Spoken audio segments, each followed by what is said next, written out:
So, good afternoon to all the dearest one, my dear kids of my classes of DSE classes, जो कि हमेशा बहुत active हैं और मुझे बहुत अच्छे लगते हैं क्योंकि मैं देख रही हूँ आपको कि सारे क्लासेस में भले वो फिजिक्स हो, केमिस्ट्री हो, बायो हो, you are very active now और आप लोग काफ़ी पार्ट भी ले रहे हो क्लास में।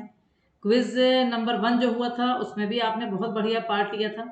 अपने पिछली क्लास में क्विज नंबर 1 करा था और उसमें मैंने आपको 20 ऑब्जेक्टिव क्वेश्चंस दिए थे। आपको पता है कि we have cover objective question how many 20। और अभी जो सीबीएसई ने जो पैटर्न दिया है, जैसे आपको पता है कि 50% पेपर जो है वो ऑब्जेक्टिव पार्ट आएगा। तो जो 50% ऑब्जेक्टिव पार्ट है बेटा, उसके अंदर ध्यान रखिए कि खाली मल्टीपल चॉइस क्वेश्चंस नहीं होंगे, बल्कि उसमें मल्टीपल चॉइस क्वेश्चंस भी होंगे, उसमें असर्शन रीजन होंगे, उसमें फिलिंग द ब्लैंक्स भी हो सकते हैं, उसमें वन वर्ड आंसर हो सकता है, उसमें 1 मार्क क्वेश्चन भी होगा। जैसे लास्ट ईयर जो सीबीएसई ने करा था उसमें 4 चीज़ें थी। एक मैंने आपको पहले भी बताया था, ऑब्जेक्टिव क्वेश्चन यानी एमसीक्यू था, असर्शन रीजन था सेकंड वाला, और थर्ड वाला 1 वर्ड आंसर था, और एक 1 मार्क क्वेश्चन था। इस तरह से उन्होंने दिया था पेपर में।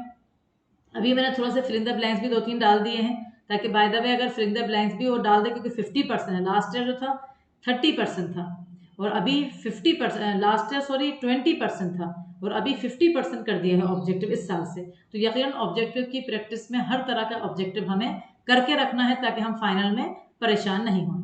और ये बात 101% पक्की है कि जो डीएससी क्लासेस के साथ जुड़ा है वो लेटेस्ट अपडेट में रहता है। मैं सबसे बड़ी बात ये बता रही हूँ, भले वो 10th में है, 11th में है, 12th में है, उसको लेटेस्ट जो हो रहा है दुनिया में, जो आपकी एजुकेशन मांग रही है, वो उसको उसी हिसाब से करवाया जाता है। ऐसा नहीं होता कि पुराने ज़माने का 10 साल पुराना जो पढ़ाया जा रहा है वो पढ़ाया जाता है। इवन जो लास्ट ईयर पढ़ाया जा रहा है उसमें भी अपडेट की जाती है हर साल, क्योंकि जैसे लास्ट टाइम मैंने बताया कि 20% थे, इस साल 50%। तो मैंने सारी क्लासेस में ऑब्जेक्टिव के ऊपर भरमार कर दिया। हर चैप्टर के बाद मैंने 40-40, 50-50 ऑब्जेक्टिव दे रही हूँ, टेस्ट ले रही हूँ। ये सब क्यों कर रही हूँ? ताकि हमारा बच्चा शाइन करे। जैसे इस साल भी हाईएस्ट मार्क 100 में से 98 आए हैं। आपको पता है, आपकी डीएससी क्लासेस में से साइंस का बोल रही हूँ मैं, और मैथ्स में भी सेम आया है। तो इस साल मैं उम्मीद कर रही हूँ कि मेरे जो बच्चे सामने मेरे बैठे हैं वो एम करेंगे साइंस और मैथ्स में 99 या 100 की। वो भी हो सकता है, बिल्कुल हो सकता है। अगर आपने ये चीज़ दिमाग में बिठा ली है तो 100% होगा। तो चलो स्टार्ट करते हैं अपनी जर्नी। असर्शन रीजन के मैंने 2 तरह के टाइप दिए हैं।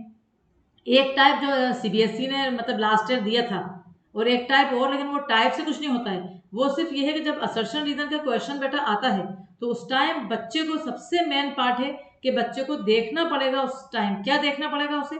उसे ये देखना पड़ेगा कि क्या जो हमें दी हुई है इंस्ट्रक्शंस वो हम ध्यान से पढ़ना है। क्योंकि जैसे साल भर हो सकता है किसी ने, मतलब मान के चलो इन इंस्ट्रक्शंस पे अपन ने साल भर काम किया है और फाइनल में उसे थोड़ा सा चेंज कर दिया, तो अपन के पूरे ऑप्शन गलत चले जाएंगे। ठीक है, तो ये सब काम होते रहते हैं एग्जाम्स में, इसलिए ध्यान रखना। अभी जैसे मैं आपको बता रही हूँ, पहला असर्शन रीजन टाइप जो मैंने 2 तरह के दिए, लेकिन ये पहला वाला मैं बता रही हूँ। ए ऑप्शन कब लगेगा? अगर if both assertion and reason are correct. अगर असर्शन रीजन दोनों, अभी कोई लिखो नहीं, मैंने आपको पहले ही बताया था। एक कॉपी लेके बैठ जाओ, अभी एक कॉपी लेके आप ऑप्शन चाहो तो लिख लो, वरना वो भी नहीं लिखो, क्योंकि आपके पास तो ये यूट्यूब की वीडियो है, तो आपके पास या ऐप की है, किसी की भी है, उसके अंदर आपको पता है कि आप रिविजिट 10 दफ़ा कर सकते हो, तो उस टाइम लिख लेना। अभी आप सिर्फ समझोगे और पार्ट लोगे क्विज में। If both assertion and reason are correct, अगर असर्शन और रीजन दोनों सही हैं, असर्शन यानी एक एक्सप्लेनेशन, एक क्वेश्चन, उसका रीजन, अगर ये दोनों करेक्ट है but reason is not the correct explanation of assertion, दोनों करेक्ट है लेकिन रीजन जो है वो असर्शन का एक्सप्लेनेशन नहीं है। बी ऑप्शन है, अगर असर्शन सही है लेकिन रीजन जो है फॉल्स है। सी ऑप्शन है, अगर रीजन सही है, रीजन बट असर्शन फॉल्स है। और डी ऑप्शन है कि अगर दोनों असर्शन रीजन दोनों ही फॉल्स है। तो ये हमारे इंस्ट्रक्शंस हैं असर्शन रीजन के, जो अभी हमें फॉलो करना है। ये 5 असर्शन रीजन, इनको देख के फॉलो करना है। ध्यान से सुनेंगे और समझेंगे बहुत बहुत अच्छी तरह। उसके बाद अपन अपना जो आपको ऑप्शन लगे वो आप डाल सकते हैं कमेंट्स में। पहला क्वेश्चन का assertion, acetic acid does not act as an acid in benzene solution. B या reason, benzene is non polar solvent. Again I repeat, assertion, ध्यान चलाओ, दिमाग को चलाओ, लिखना तो अपन को है नहीं, अपना दिमाग चलाना है। Acetic acid does not act as an acid in benzene solution। अब हमें दिमाग चलाना है, क्या ये असर्शन जो हमें दिया गया है, क्या ये सही असर्शन है या ये गलत असर्शन है, ये हमें दिमाग चलाना है। तो हमने क्या देखा कि कह रहा है कि एसिटिक एसिड का काम नहीं करता बेंजीन सॉल्यूशन में, और बेंजीन नॉन पोलार सॉल्वेंट है। बेंजीन जो है वो एक सॉल्वेंट है जिसमें पोलैरिटी नहीं है। अगर जैसे आपको कहोगे नहीं मैडम पोलार का मतलब हमें नहीं पता, पोलार का मतलब होता है जहां पर जैसे NaCl एक पोलार सॉल्वेंट है, क्योंकि Na पे पॉजिटिव चार्ज और Cl पे नेगेटिव चार्ज, तो NaCl एक पोलार सॉल्वेंट है। लेकिन बेंजीन एक पोलार नहीं है। उसको जैसे बेंजीन का फॉर्मूला आप सब जानते हो, C6H6 जानते हो, C6H6 जो बेंजीन का फॉर्मूला है, जैसे ये फॉर्मूला है बेंजीन का C6H6, इसके अंदर ना हाइड्रोजन पे कोई चार्ज है ना कार्बन पे, तो ये क्या हो जाएगा, कौन सा कंपाउंड, नॉन पोलार सॉल्वेंट। आई बात समझ, तो ये होता है नॉन पोलार सॉल्वेंट। तो अब हम आपको टाइम दे रहे हैं ताकि आप 1 सेकेंड में जल्दी से ध्यान से सोचो। या आपके सामने असर्शन रीजन सारे बने हुए हैं, सारे लिखे हुए हैं, मतलब आप ध्यान से देखो, आपको कोई सा सही लग रहा है तो आप बिल्कुल पार्ट लो क्लास में, और नहीं लग रहा है तो आप चुप भी रहोगे, मैं भी बता दूंगी, क्योंकि असर्शन रीजन थोड़े से टेढ़े हैं, but at least you can give anything. तुम्हें क्या लग रहा है कि असर्शन में कि एसिटिक एसिड का काम नहीं करता बेंजीन में? यस, कुछ बच्चों ने सही लिखा है, वेरी करेक्ट। इसका ऑप्शन ए होना चाहिए, इसका ऑप्शन ए ही है, बिल्कुल सही कहा आपने। क्यों है इसका ऑप्शन ए? मैं यहाँ पर लिखूंगी नहीं आज, क्योंकि आप फिर से जब देखो तो आप अपने आप करो, है ना, आप अपनी कॉपी में लिख लो, लिख लेंगे ना, मतलब आप कहोगे मैडम ओरली तो आपने बोल दिया, बट मैंने ओरली बाद में बोला है, मैंने ओरली पहले नहीं बोला है, ओरली मैंने बाद में बोला है। शुरू में आपको जब क्वेश्चन मिलेगा तो आप अपने आप सॉल्व कर सकते हो फटाफट, ठीक है। तो एसिटिक एसिड का काम नहीं करता बेंजीन सॉल्यूशन में, बिल्कुल सही है, क्योंकि बेंजीन एक नॉन पोलार सॉल्वेंट है, उसमें पॉजिटिव नेगेटिव चार्ज है ही नहीं। पानी के अंदर क्यों करता है, क्योंकि पानी देखो ये है, मैं तुम्हें समझा रही हूँ, पानी जब आप देखते हो ना तो पानी में H पॉजिटिव है और OH नेगेटिव है, ठीक है। और एसिटिक एसिड ये है CH3COOH, ये भी पोलार है, CH3COO नेगेटिव और H पॉजिटिव। तो जब पानी में ये डलता है तो पानी इसको स्प्लिट कर देता है, इसको अलग कर देता है, और ये इस तरह से अलग हो जाते हैं। तो पानी मतलब आयंस आ जाते हैं, और आयंस की वजह से, जैसे अपन कहते हैं ना एसिड पानी के अंदर आयंस देता है, तो आयंस की वजह से वो H पॉजिटिव देने लगता है और वो एसिड का काम करता है। तो मतलब बेंजीन सॉल्यूशन में ऑफ कोर्स वो एसिड का काम नहीं करेगा, बल्कि किसमें करेगा एसिड का काम, पानी में वो एसिड का काम करेगा। तो इसका मतलब क्या हुआ कि acetic acid does not act as an acid in benzene is correct statement.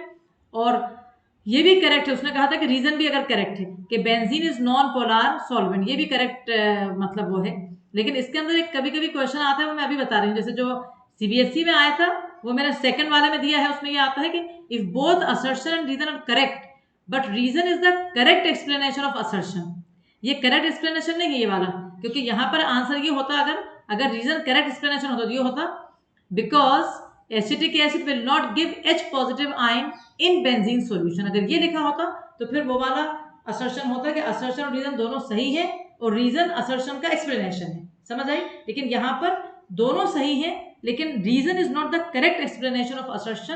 तो इसका ऑप्शन हमारे हिसाब से जो हमें इंस्ट्रक्शन दी गई है उसके हिसाब से इसका ऑप्शन क्या आ रहा है बेटा, ए आ रहा है। बढ़िया, तो बहुत अच्छी तरह अपन चले क्वेश्चन नंबर 1 में। अब आ जाइए आप क्वेश्चन नंबर 2 पे। क्वेश्चन नंबर 2 क्या कह रहा है, बहुत बढ़िया क्वेश्चन है। Calcium oxide is a base but not an alkali. Reason, calcium oxide is insoluble in water. बढ़िया क्वेश्चन, बहुत ही बढ़िया क्वेश्चन। कैल्शियम ऑक्साइड कह रहा है बेस है, ये तो सब जानते हो भाई, मेटल के जो ऑक्साइड्स हैं वो बेसिक होते हैं, बट नॉट एन अल्कली। हमने पढ़ाया था कि सोल्यूबल बेसिस और अल्कली होते हैं। इसका इतना बढ़िया रीजन है कि नॉर्मली लगता है कि कैल्शियम ऑक्साइड जो है वो इनसॉल्युबल है, तो वो अल्कली नहीं होगा। लेकिन मैं तुम्हें बता दूं, तुम चाहो तो कॉपी में अपनी लिख लो कि calcium oxide is slightly soluble. ये वर्ड लिख लो कि CaO जो होता है आपका, CaO जो होता है आपका वो स्लाइटली सोल्यूबल है इन वाटर। तो CaO इज स्लाइटली, हल्का सा पानी में सोल्यूबल है, CaO is slightly soluble in water, है ना। तो CaO is slightly soluble in water, hence act as alkali. जो भी पानी में सोल्यूबल है वो अल्कली का काम करेगा, इसलिए वो अल्कली का काम करता है। तो CaO is slightly soluble in water, hence act as an alkali. तो मतलब क्या हुआ इस बात का कि कैल्शियम ऑक्साइड एक बेस है बट नॉट एन अल्कली, ये रॉन्ग स्टेटमेंट है। ये कौन सी स्टेटमेंट है? ये रॉन्ग है, क्योंकि कैल्शियम ऑक्साइड एक बेस है लेकिन वो अल्कली भी है, ये क्योंकि वो स्लाइटली सोल्यूबल है, पार्शियली सोल्यूबल है। फिर reason, calcium oxide is insoluble in water, ये भी गलत है, वो स्लाइटली सोल्यूबल है।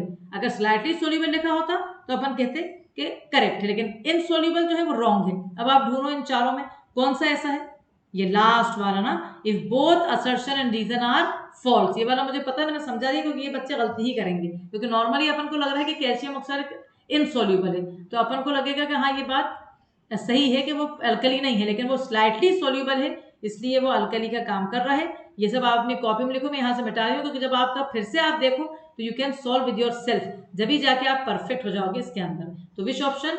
1 का ए, 2 का D. Let's come to the next one, let's move further. चलिए आगे बढ़ते हैं। आगे अपनी जर्नी में देखिए क्या लिखा है।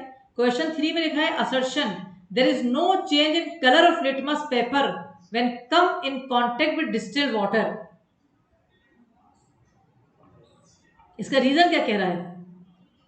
Litmus paper is use to find whether the solution is acidic और बेसिक। अब एक मिनट इसके अंदर आप दिमाग चलाएंगे अपना, जल्दी से सारे बच्चे इसमें दिमाग चलाएंगे और दिमाग चला के अपना ऑप्शन लिखेंगे जल्दी से फटाफट। मैं आपको 5 दफा गिनूंगी अपने मतलब मन में, जोर से नहीं, जब फिर आंसर देंगे आप।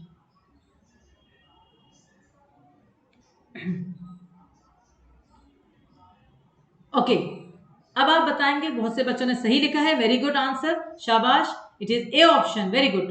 क्या कह रहा है मैं समझाती जा रही हूँ। There is no change in colour of litmus paper, भले वो ब्लू है भले वो रेड है, कोई सा भी जनरल बोला है, लिटमस पेपर के कलर में चेंज नहीं होएगा। कब? जब वो कांटेक्ट में होगा किसके? When come in contact with distilled water, जब वो डिस्टिल्ड वाटर के कांटेक्ट में होगा तो उसमें कलर चेंज नहीं होगा, क्योंकि डिस्टिल्ड वाटर न्यूट्रल है, बिल्कुल सही है। तो ना तो रेड ब्लू में जाएगा ना ब्लू रेड में आएगा। अब reason, litmus paper is use to find whether the solution is acidic और बेसिक। लिटमस पेपर क्यों यूज करा जाता है? वो इसलिए करा जाता है ताकि पता चले हमें कि सॉल्यूशन एसिडिक है कि बेसिक। हाँ, इसीलिए करा जाता है। ब्लू वाला रेड हो जाता है तो हम समझते हैं एसिडिक है, रेड वाला ब्लू हो जाता है तो हम समझते हैं बेसिक है। तो कौन सा ऑप्शन आएगा इसके अंदर? देखिए, ए ऑप्शन सही लग रहा है कि both assertion reason correct, but reason कोई करेक्ट एक्सप्लेनेशन नहीं है। करेक्ट एक्सप्लेनेशन क्या होता है बताओ, मैं बताऊं क्या होता? करेक्ट एक्सप्लेनेशन जब होता तब ये लिखता वो because distilled water is neutral, ये होता तो वो करेक्ट एक्सप्लेनेशन हो जाता, बट ये करेक्ट एक्सप्लेनेशन नहीं है। रीजन सही है कि स्टेटमेंट है, बट वो ए का करेक्ट एक्सप्लेनेशन नहीं है। आया समझ? तो 1 और 3 का ए और 2 का डी। क्वेश्चन नंबर 4 पे आ गए अपन। When bleaching powder is left in open, जैसे ब्लीचिंग पाउडर ये मेरे पास रखा है, मेरे हाथ में ब्लीचिंग पाउडर है, मैंने खुला छोड़ दिया, it's colour change from blue to white, उसका कलर चेंज हो जाएगा ब्लू से white. Reason, the change in colour as oxygen break away from the compound. Colour इसलिए चेंज हो रहा है क्योंकि ऑक्सीजन जो है वो कंपाउंड में से ब्रेक हो रहा है, कंपाउंड में से वो निकल रहा है, ब्रेक हो रहा है। तो जल्दी से सोचें ये वाला question. Again I am giving you 3 to 5 counts only, till that time you have to finish it, hurry up, 3 to 4 counts only. Yes, correct answer, very good, very good. When bleaching powder is left in open, जब bleaching powder को हम छोड़ेंगे तो colour कहाँ से change हो जाएगा भैया? वो तो व्हाइट कलर का होता है। Colour change from blue to white is wrong statement, because bleaching powder actually is colour, मतलब व्हाइट होता है या हल्का सा येलोइश हो सकता है, मतलब येलोइश भी नहीं होता, वो व्हाइट ही होता है। The change in colour as oxygen break away from the compound, बिल्कुल नहीं। अगर ये स्टेटमेंट कब सही होता? जब वो कहता है कि ब्लीचिंग पाउडर ऑक्सीडाइजिंग एजेंट है, मतलब मैं एक्स्ट्रा बताती नहीं जा रही हूँ कहाँ पर कौन सी चीज काम आ जाए, कि अगर वो कहता कि ब्लीचिंग पाउडर ऑक्सीडाइजिंग एजेंट है तो फिर अपन की ये बात सही होती कि वो ऑक्सीजन को ब्रेक करता है, बाहर ऑक्सीजन निकल जाता है, सी वो ऑक्सीडाइजिंग एजेंट है। लेकिन कलर चेंज हो रहा है क्योंकि वो ऑक्सीजन दे रहा है, ये बिल्कुल भी नहीं है। तो ए और आर दोनों गलत हैं, यानी which option? D option is the answer of this question. How good are the assertion and reason, और दिमाग को खोलने वाले, कॉन्सेप्चुअल थिंकिंग को लाने वाले क्वेश्चन है ये सब। चलिए क्वेश्चन नंबर 5 पे आ जाइए। क्या कह रहा है क्वेश्चन नंबर 5 का assertion? Sodium and potassium is kept inside kerosene. Sodium and potassium को केरोसिन के अंदर रखते हैं, ठीक है, सबको पता था ये बात, तो शायद हमें ऐसा लग रहा है कि अपन ने पढ़ाई है। R, sodium does not react with organic solvents like kerosene. जब सोडियम को हम ये जैसे मेरे पास ये केरोसिन है फॉर एग्जांपल, आप मैडम आप केरोसिन पी रही हैं, एज्यूम करिए कि केरोसिन ही तो पानी है। अगर ये केरोसिन होता और उसमें मैं सोडियम डाल देती तो सोडियम रिएक्ट करता उससे कि नहीं करता? यकीनन नहीं करता। अगर करता तो अपन डालते नहीं उसको।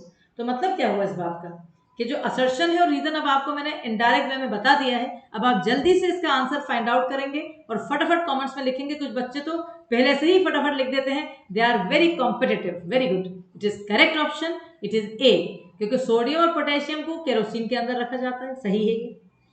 सोडियम केरोसिन से रिएक्ट नहीं करता, ये भी सही है। लेकिन अगर हम कहते कि नहीं हमें वो वाला ऑप्शन चाहिए कि जो लास्ट ईयर बोर्ड ने फॉलो करा था कि असर्शन और रीजन करेक्ट है और रीजन असर्शन का एक्सप्लेनेशन है, तो बताएं क्या होता उस टाइम? उस टाइम ये होता रीजन कि sodium and potassium is kept inside kerosene. Reason होता because they are highly reactive, they catch fire, तो they should kept in kerosene. तो ये अगर होता कि because they are highly reactive, तो कौन सा ऑप्शन होता? वो वाला कि जहां पर reason is the correct explanation of assertion. So ये मैंने 5 जो है, ये आपका 5 का भी ए हो गया। ये मैंने 5 बेटा क्वेश्चन जो लिखे ना 1 to 5, ये वाले इन असर्शन रीजन को फॉलो करवाया था, क्योंकि ये बताने के लिए सिर्फ इसलिए करवाया था कि बच्चा कभी कभी रट के जाता है साल भर, जैसे प्री बोर्ड 1 में, प्री बोर्ड 2 में, यूनिट टेस्ट, हर जगह जैसे असर्शन रीजन आ रहे हैं, एक फॉलो हो रहा है कि ऐसा, और एग्जाम में फाइनल में तो क्या करता है बच्चा, ये पढ़ता ही नहीं, टाइम बचाने लगता है अपना और वहीं पर मार खा जाता है। तो मेरा बच्चा ये बेवकूफ़ी कभी नहीं करेगा। सबसे पहले वो सारी इंस्ट्रक्शन को पढ़ेगा। अगर वही है जो साल भर आपके टीचर ने करवाई है तो कोई टेंशन ही नहीं। अगर अलग है तो अक्लमंदी से उसको फॉलो करके और आंसर को लिखेगा। ओके, अब मैं आपको जो दे रही हूँ सेकेंड वाला जो मैं इंस्ट्रक्शन दे रही हूँ बेटा, वो कौन सी है? वो है जो लास्ट ईयर बोर्ड में आई थी, 10th बोर्ड में।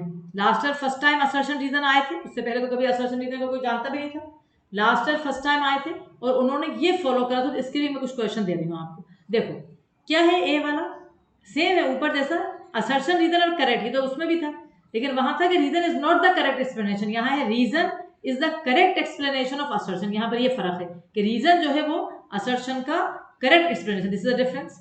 सेकेंड, वहां क्या था? सेकेंड अपन ने लिया था, ध्यान से देखेंगे अपन अभी। सेकेंड वहां था कि असर्शन सही है और रीजन फॉल्स है। यहाँ पर ऐसा नहीं है, यहाँ पर असर्शन और रीजन करेक्ट है। ये वाला जो बी यहाँ का है वहां का ए था।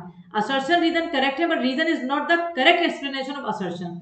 असर्शन रीजन दोनों सही है, लेकिन रीजन जो है असर्शन का करेक्ट एक्सप्लेनेशन नहीं है। फिर सी था इफ, चलो उसे छोड़ा अपन तो इसको ही फॉलो करें अभी। इफ असर्शन करेक्ट है लेकिन रीजन फॉल्स है, और डी है उल्टा, असर्शन फॉल्स है रीजन है करेक्ट। अब इसके हिसाब से अपन पहला क्वेश्चन लेके चलना है क्वेश्चन नंबर 6 क्या कह रहा है?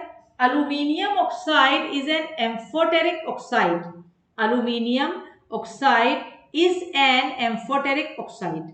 Reason: they react with acid as well as base to form salt and water. अब सोचो एक सेकेंड, क्योंकि ये सेकेंड वाला टाइप है, उसमें जल्दी से सोच के कमेंट्स लिखना शुरू करेंगे फटाफट। Hurry up children, very good answer, शाबाश, very good children. Aluminium oxide आपने पढ़ा था, 2 ऑक्साइड को पढ़ा था एम्फोटेरिक, एक Al2O3 पढ़ा था और एक ZnO, तो बोथ आर एम्फोटेरिक। ये बिल्कुल सही स्टेटमेंट है। एम्फोटेरिक ऑक्साइड की डेफिनेशन क्या पढ़ाई गई थी? वो ऑक्साइड जो एसिड से भी रिएक्ट करते हैं और बेस से भी करते हैं ताकि सॉल्ट बनाए। तो एल्यूमिनियम ऑक्साइड एक एम्फोटेरिक ऑक्साइड क्यों है? क्योंकि वो रिएक्ट करता है एसिड से भी और बेस से भी, ताकि क्या बनाए? Salt and water. तो ये बिल्कुल दिख रहा है ए ऑप्शन के असर्शन रीजन करेक्ट है और रीजन जो है वो एक्सप्लेनेशन है असर्शन का।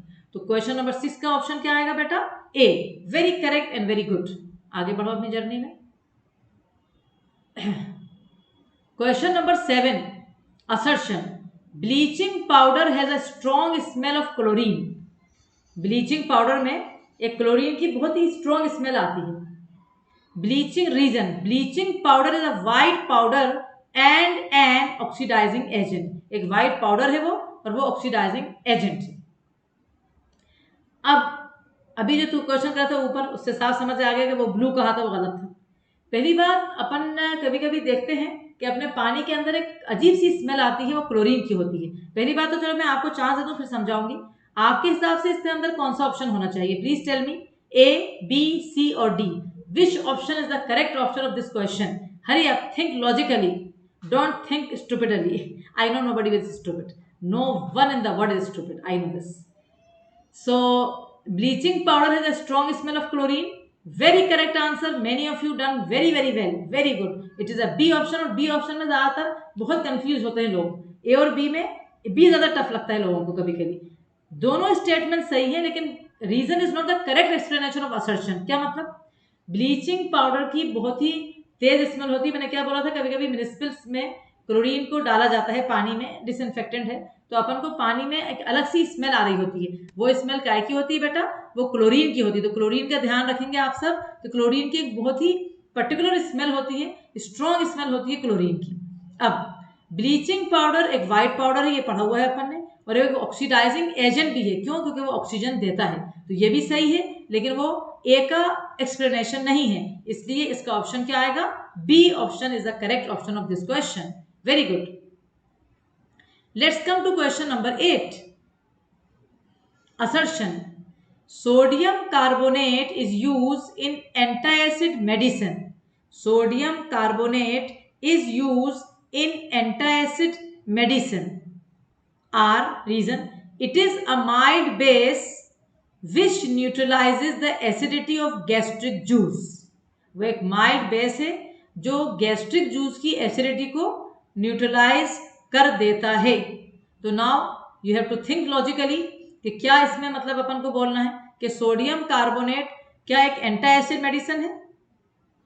क्या लग रहा है आपको? आप चारों ऑप्शन देखिए जल्दी से। I am giving you again 2-3 counts only to give the answer.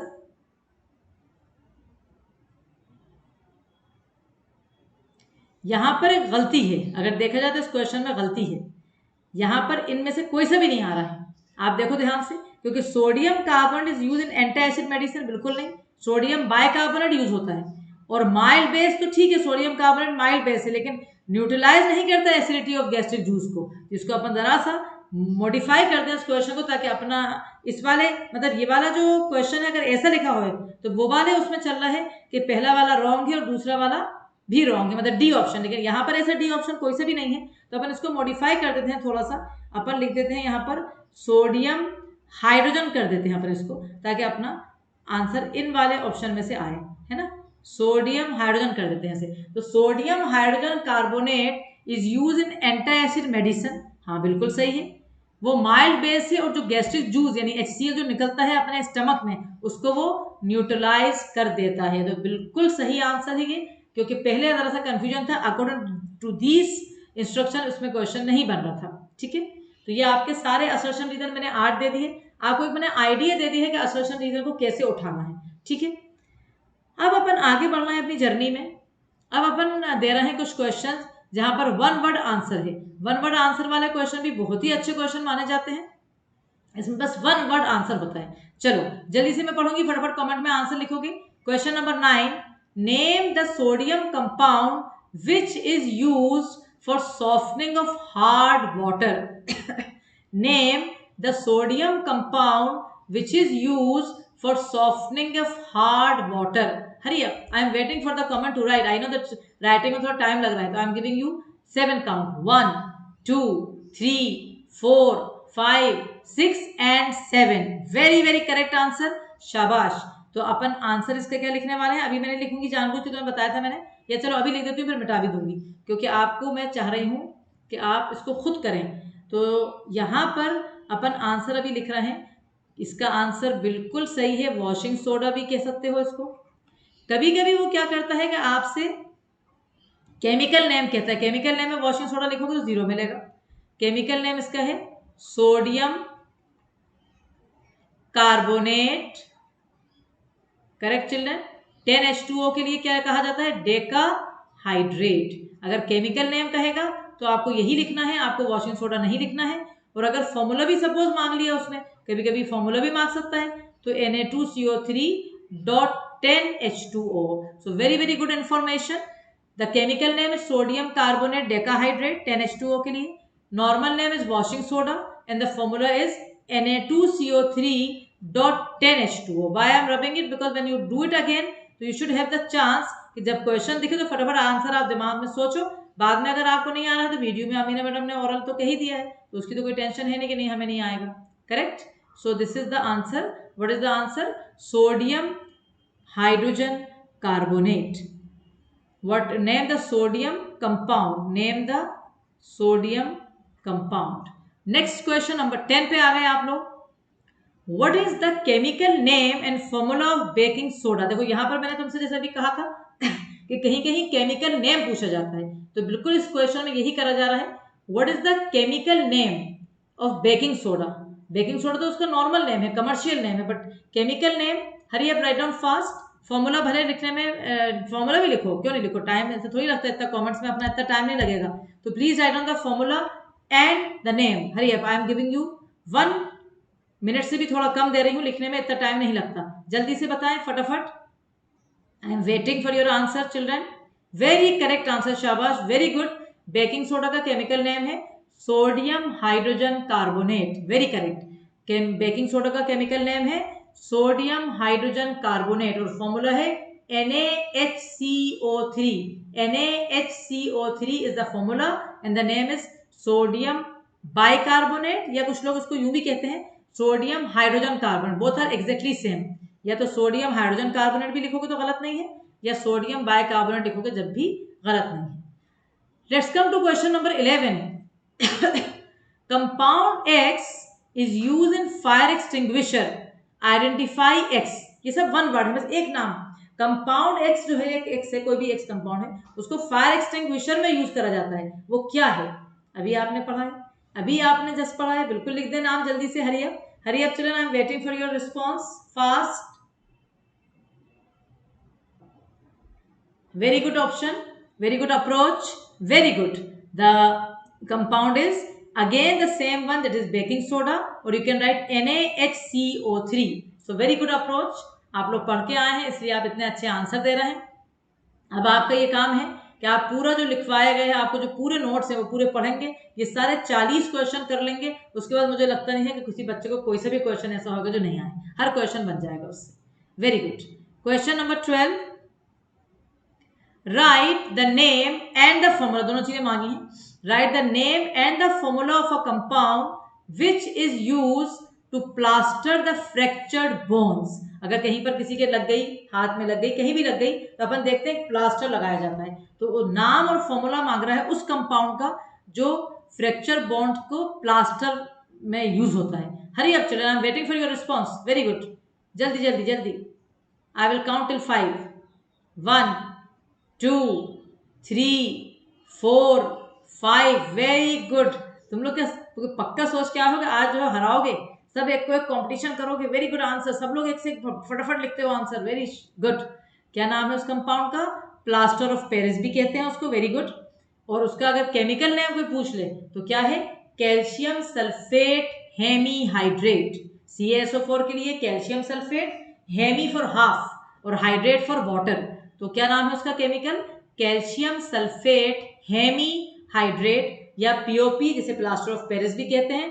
और formula CaSO4 dot half H2O. Very good approach, शाबाश. अब ये मैंने आपको वन वर्ड आंसर के 3-4 करवा दिए, मतलब इस तरह के वन वर्ड आंसर हो गए. अब मैं आपको जो थर्ड पैटर्न है, मतलब 4 पैटर्न आए थे लास्ट टाइम, उनमें अपन ने ऑब्जेक्टिव उस दिन कर लिया था, असर्शन रीजन, और ये वन वर्ड आज कर लिया. अब ये 1 मार्क क्वेश्चन. 1 मार्क भी बहुत आसान होते हैं. क्वेश्चन नंबर 13 पे आ गए हैं आप. 1 mark. What is the role of tartaric acid in baking powder? Baking powder में टार्टरिक एसिड क्यों डालने लगे भाई? बेकिंग पाउडर में NaHCO3 तो होता ही है, but why we are adding to it tartaric acid? आप सिर्फ शॉर्ट में एक लाइन लिख दो. लाइन ही लिखो, एक चीज लिख दो बस. एक मतलब कुछ भी एक स्टेटमेंट छोड़ दे दो कमेंट्स में जल्दी से. I am waiting for your response. Hurry up children. What is the role of tartaric acid in baking powder? Baking powder में टार्टरिक एसिड क्यों डाला? अगर मुझे केक बनाना है, या मुझे कोई से भी अच्छे किस्म की बिस्किट्स बनाना है, या ब्रेड बनाना है, या स्पेशली केक और बेकरी आइटम बनाना है, तो मैं बेकिंग सोडा मेरे घर में रखा है, बट मैं बेकिंग सोडा यूज नहीं करूंगी. मैं जाके बाजार जाऊंगी और जाके बेकिंग पाउडर यूज करूंगी. क्यों? बिल्कुल सही answer. Because tartaric acid is a mild acid, it neutralises the base. Baking powder एक बेस है और बेस का सार टेस्ट आएगा, गंदा टेस्ट आएगा, बिटर टेस्ट आएगा। उस बिटर टेस्ट को हटाने के केक में अगर बिटर टेस्ट आएगा तो कितना गंदा लगेगा। तो आप आंसर लिखेंगे इसका, अगर लिख रहे हैं कॉपी में तो लिख लें। What is the role of tartaric acid in baking powder? यहाँ नहीं लिखूंगी, मैंने तुम्हें बताया है, क्योंकि मैं इसको खाली रहने दूंगी ताकि तुम फिर से दो। तुम कॉपी में लिख लो और जब एग्जाम दो अपने आप घर में फिर से करो तो कॉपी नहीं खोलना। तो what is the role of tartaric acid in baking powder? It is a mild acid, ये इसका आंसर है। It is a mild acid and it neutralizes the base. It is a mild acid and it neutralizes the base. वो base को neutralise करता है, वो एक mild acid है। Okay, let's come to question number 14। क्या कह रहा है क्वेश्चन नंबर 14? बहुत बढ़िया क्वेश्चन है ये, बहुत ही प्यारा क्वेश्चन है। How is chloride of lime, how is chloride of lime chemically different from CaCl2? How is chloride of lime chemically different from CaCl2? CaCl2 से केमिकली कैसे डिफरेंट है क्लोराइड ऑफ लाइम? अब ये बात आपने कभी नहीं सुनी, लेकिन आप सबको पता है। अगर आप जरा भी लॉजिकल अप्रोच बताएंगे तो आप सिर्फ कमेंट में मुझे बस इतना लिख दें कि क्लोराइड ऑफ लाइम का फॉर्मूला अगर किसी के भी दिमाग में या मन में आ रहा है या उसका कॉन्सेप्चुअल दिमाग चल चुका है तो वो लिख दे। I am giving you 1 minute only और half minute, hurry up. How is chloride of lime chemically different from CaCl2?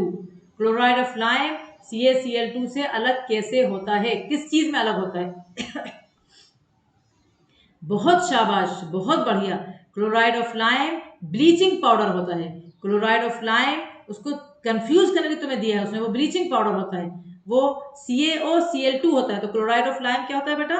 वो होता है CaOCl2। This is known as bleaching powder, this is known as calcium oxychloride also, and इसका एक और नाम है chloride of lime. तो कैसे अलग होता है? बिल्कुल अलग होता है।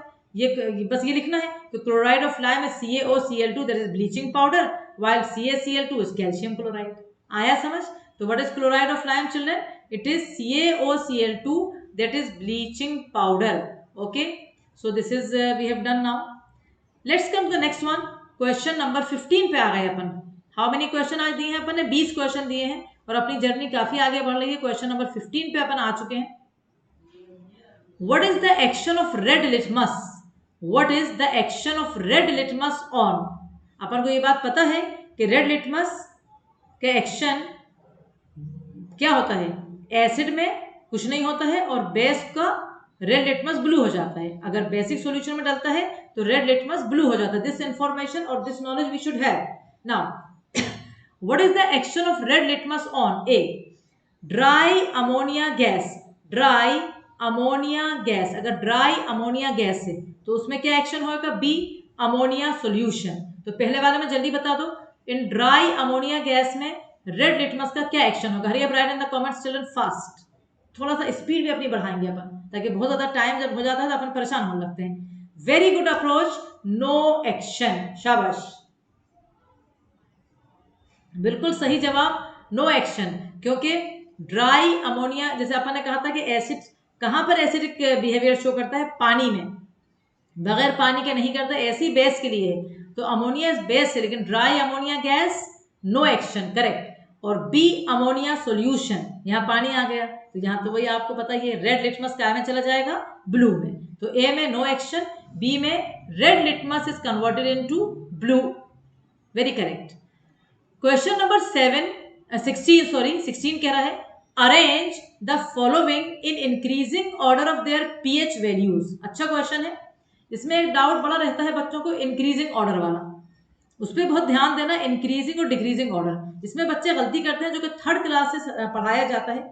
डिक्रीजिंग ऑर्डर, देखो डिक्रीजिंग ऑर्डर जब भी आएगा बेटा तो ये वाला ध्यान रखना, ये लगाओगे, और इंक्रीजिंग ऑर्डर आएगा तो ये लगाओगे, ये डिक्रीजिंग ऑर्डर में लगाओगे, ये इंक्रीजिंग ऑर्डर में लगाओगे। और जहां पर भी आपका इंक्रीजिंग ऑर्डर आएगा तो सबसे पहला वाला जो लिखोगे वो सबसे कम उसकी pH होगी। इंक्रीजिंग ऑर्डर मतलब सबसे कम pH होगी पहले वाले की, फिर बढ़ती जाएगी। ठीक है, इतनी बात हमारे बहुत अच्छी तरह समझ में आ गई, पहले से हमें आ रही थी बट हमने और समझा दिया। अब आप बताइए मुझे, अच्छी तरह देखेंगे आप और ध्यान से देखेंगे, pH 0 to 7 एसिडिक, 7 से पहले 6.9 तक, 7 इज न्यूट्रल, 7 के बाद 14 तक सारा बेसिक। तो तुम्हारे हिसाब से increasing order of their pH value, मतलब सबसे कम पीएच किसका होगा, लिखो आप। इसको मैं काम कर देती हूँ, इसको मैं 1 कर रही हूँ ताकि आप लिखने में आसानी हो, इसको मैं 2 कर रही हूँ, इसको मैं 3 कर रही हूँ। अब आप लोग ऑर्डर लिख दो फटाफट, please right on the order very fast. 1 is NaOH solution, 2 is blood, 3 is lemon juice. और अब आप इसका ऑर्डर लिखेंगे तो order of their pH value, सबसे कम पीएच किसकी है, very good answer, 3 lemon juice, क्योंकि वो सिट्रिक एसिड होता है। फिर किसकी है, ब्लड की, क्योंकि ब्लड जो है न्यूट्रल की तरह होता है थोड़ा। और फिर NaOH की सबसे ज्यादा पीएच है, तो आंसर में 3 ऐसा लिखेंगे अपन। आंसर जब लिखना होगा कभी 3 सबसे कम पीएच, फिर 2 और फिर 1। This will be the option और this will be the answer of question number 16। 3 lesser than 2 lesser than 1। Let's come to question number 17। अब अपन क्वेश्चन नंबर 17 पे आ गए हैं। What would you observe? What would you observe? क्या तुम्हें मिलेगा, क्या देखोगे? On adding dilute hydrochloric acid to sodium carbonate placed in water. Again, what would you observe on adding dilute hydrochloric acid to sodium carbonate placed in water? अगर मेरे पास sodium carbonate पानी में रखा है और उसमें मैंने HCl डाल दिया, तो मैं क्या ऑब्जर्व करूंगी? यहाँ पर जैसे बच्चे कभी गलती क्या करते हैं, इक्वेशन लिख देते हैं। इक्वेशन तो लिखना है, लेकिन ऑब्जर्व, ऑब्जर्व का मतलब तुम एक वर्ड लिख दो, सिर्फ ऑब्जर्व क्या करा तुमने, सिर्फ एक वर्ड लिख दे कोई भी बच्चा, जल्दी, कोई क्या सभी लिखेंगे, कोई एक क्यों लिखेगा? All of you are very very perfect and very good. Hurry up children, hurry up, I am waiting for your response. Very good. तो इसका जो बढ़िया ऑब्जर्वेशन मैं बता रही हूँ तुम्हें, आंसर 70 के बाद में मिटा दूंगी। आंसर 17 का अगर अपन ऑप्शन लिख रहे हैं, अगर अपन आंसर 17 में ऑब्जर्वेशन, तो अपन को ये वर्ड जहां लिखेंगे ना वो बहुत बढ़िया है। जो बच्चा ये लिखेगा मजा आ जाएगा। इफरवेसेंस, जैसे कोल्ड ड्रिंक की बोतल को अपन जब हिलाते हैं ऐसे, तो ऐसे ऐसे आते हैं झाग, उसे कहते हैं इफरवेसेंस। क्योंकि यहाँ पर क्या हो रहा है, जब HCl को सोडियम कार्बोनेट या सोडियम हाइड्रोजन कार्बोनेट में डालते हैं तो CO2 गैस निकलती है। तो CO2 गैस जो होती है वो इफरवेसेंस देती है। तो अपन क्या ऑब्जर्वेशन लिखेंगे, effervescence due to formation of CO2 gas, ये इसका आंसर है। देखो, effervescence due to formation of CO2 gas, तो आंसर 17 आएगा। CO2 भी कुछ बच्चों ने लिखा है, ठीक है, बट अपन को ये वर्ड लिख दोगे तो मजा आ जाएगा। इफरवेसेंस, झाग आना तेज, due to evolution of CO2 gas. फिर अपन इक्वेशन भी लिख देंगे, कोई टेंशन नहीं है, ये आपका इक्वेशन है Na2CO3, क्योंकि उसने इक्वेशन नहीं कहा है, लाइन पढ़ा करो क्या कह रहा है, वो ऑब्जर्वेशन कह रहा है। तो हमारे पास 2NaCl आएगा, प्लस CO2 आएगा, प्लस H2। ऑब्जर्व, इक्वेशन लिखने में कोई बुराई नहीं, अच्छी बात है ये, लेकिन एक्चुअल आंसर अगर खाली इक्वेशन लिखा तो नंबर नहीं मिलेगा, क्योंकि वो ऑब्जर्वेशन पूछ रहा है। तो अपन को लिखना है effervescence due to evolution of CO2 gas, and then you can write down the equation.